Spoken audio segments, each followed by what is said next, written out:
Exponentials and logarithmic functions come in tremendously handy, especially when we study common scenarios of growth and of decay in scientific and business and financial scenarios. We're going to look at a simple physics example here. We're going to look at a cup of coffee that contains 1,000 milligrams of caffeine. And once you drink that coffee, of course, that caffeine all goes into your body, and then it's excreted at a continuous rate of 17% per hour. So we get a dose, and then we have the caffeine being excreted afterwards. Now, if we were asked to sketch a graph of the caffeine level over time in our body, well, that would be pretty straightforward. We'd say we've got our basic graph here, label our caffeine against time, and the graph we'd expect to see is at time 0, we would have 100 milligrams, and then, well, we keep losing a percentage every time, so we'd expect to see some kind of exponential decay down towards a caffeine level of 0. So that's pretty straightforward. We want to hone in now on this 17% part, though. There's some devil in the details here. So in particular, there are two natural interpretations for that 17% and how to interpret it. The two ways that we can imagine that are, one is to say exactly 17% lost per hour. And what kind of model would that lead to? That would lead to concentration 1, I'll call it, is going to equal our initial amount, 100, and then after every hour, we're going to have our original amount minus the 17% loss. Or another way to write that, of course, is to simply compact that expression inside the parentheses there and say our amount of caffeine is 100 times 0.83 to the t. And if t is 1, what are we going to get? We're going to get 83 milligrams, and that would be a 17% loss after the first hour. Now, another alternative is to use the exponential function itself, and using it in this case here at base e. So this is a continuous rate.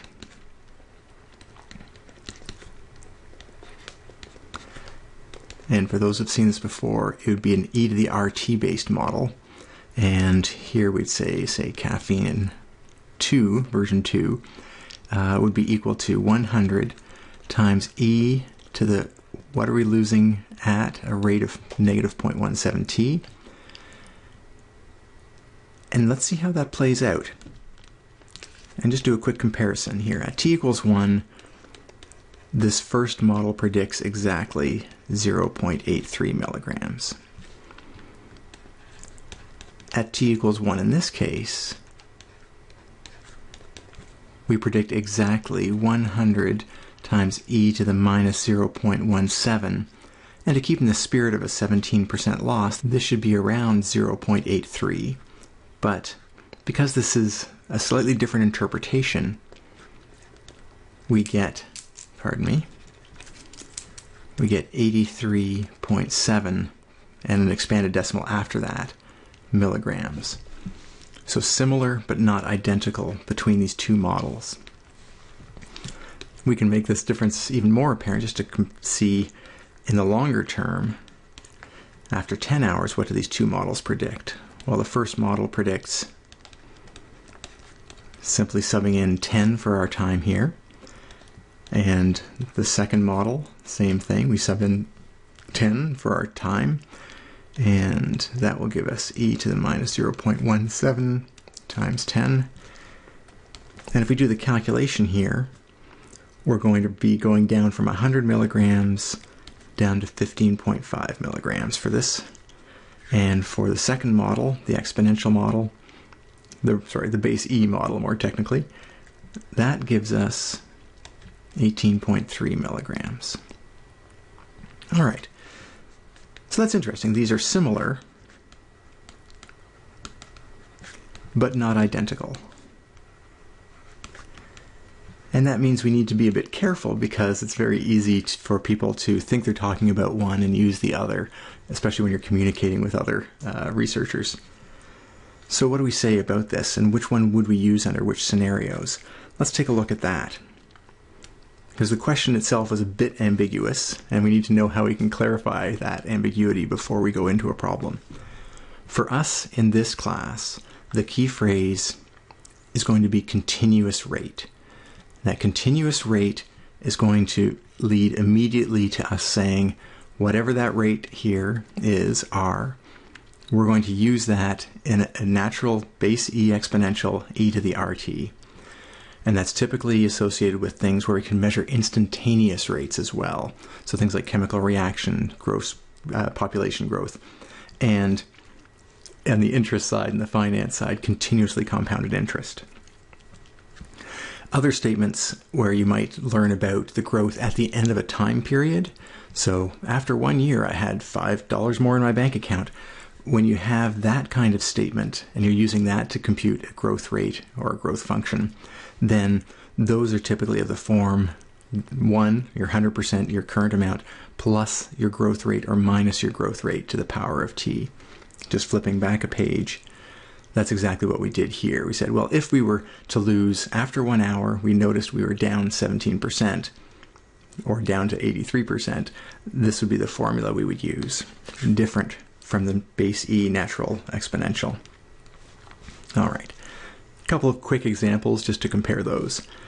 So if we look at infant mortality, and it's being reduced at a rate of 10% per year, the two natural models would be our 100% minus the 10%, and alternatively e to the minus 0.10t. And typically this would be measured every year. We'd say after 1 year we had a certain number of, certain rate of infant mortality. The next year we resample, we have another rate. So typically this would be measured at the end of each year. There's no word continuous there, so typically we would use this model here rather than the exponential, or rather than the base e exponential. If you look at your own bank account and you say, hey, my $10,000 seems to be growing at 5% per year, again, we could be using the model 1 plus 5%, or we could be using e to the 0.5t. And again, this depends pretty closely on what you're looking at, but typically if someone is looking at their bank account and they say it went up 5%, then that means, again, at the end of each year. Let's put that in here. At the end of each year, you've gone up by exactly 5%. It's not a continuous or instantaneous rate that you've measured there. Now here we get into some more interesting examples. A savings account offers daily compound interest at a 4% annual rate. So, same idea as the last example.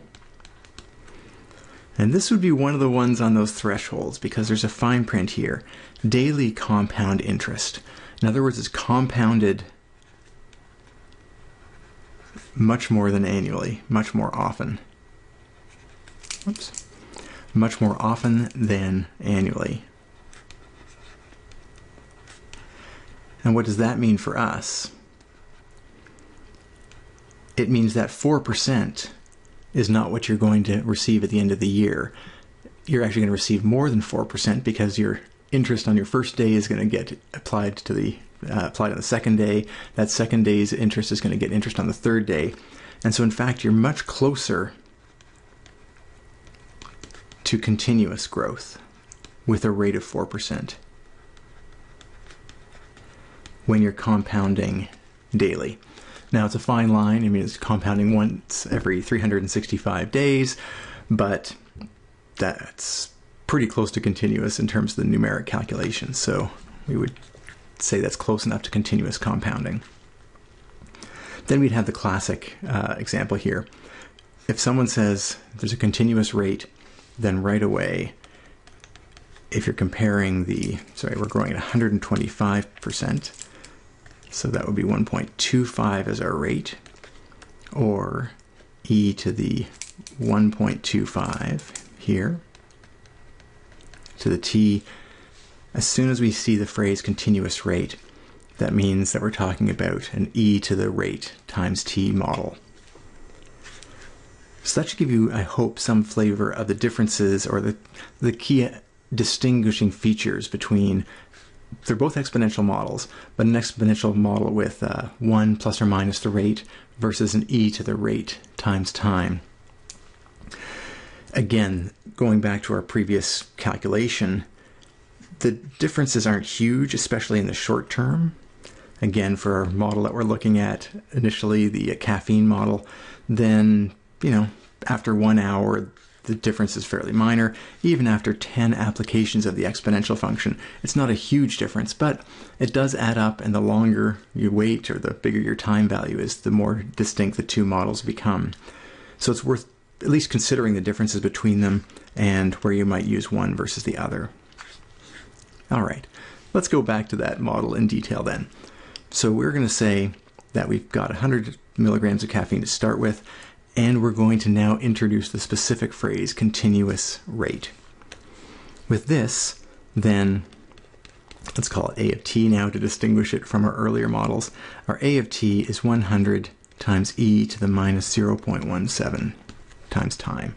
As soon as we see the continuous rate, that tells us that our exponential base e is the way to go. As soon as we do that, of course, we can start doing calculations. We can say that A of 4 is 100 e to the minus 0.17 times 4.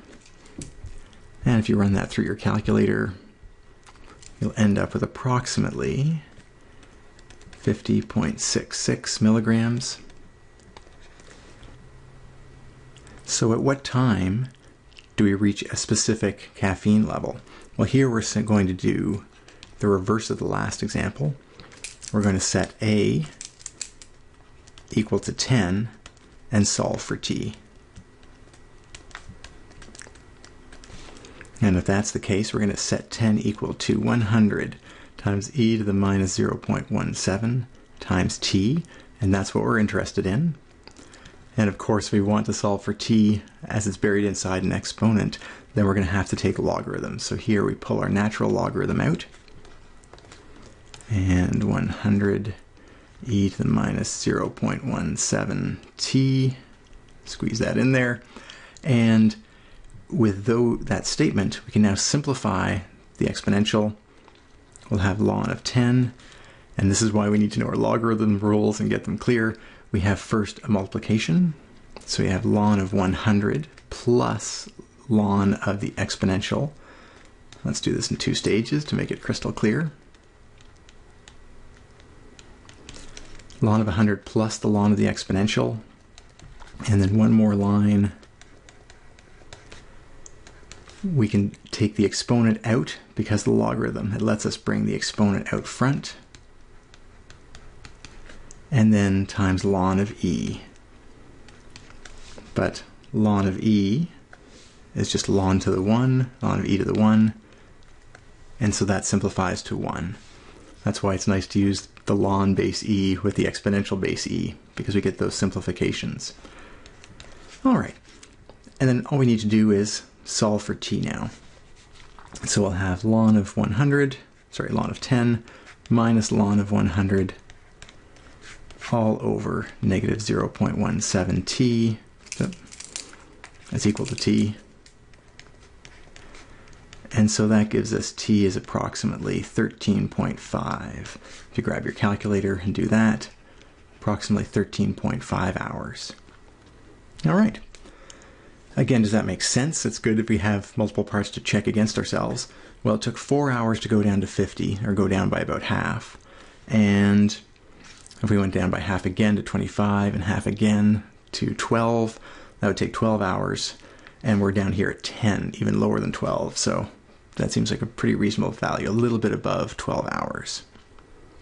All right, last but not least, we just want to reintroduce a concept that you should have seen in high school, and that's the idea of the half-life.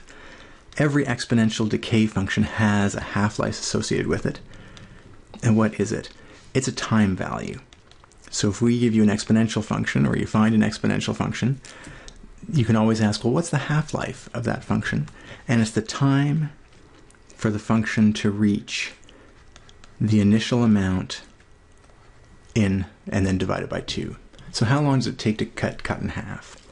And even right now, we should be able to see it's going to be almost exactly 4 hours, because when we just picked this random time point, 4 hours, we ended up with not 100 milligrams, our starting value, but very, very close to 50 milligrams, or half.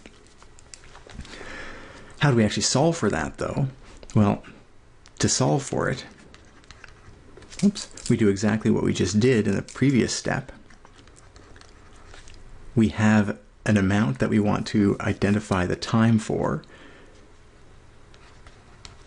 So if we want to solve for the half-life, we just set our amounts here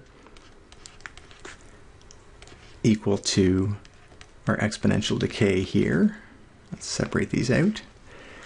And of course, we can look at this two ways.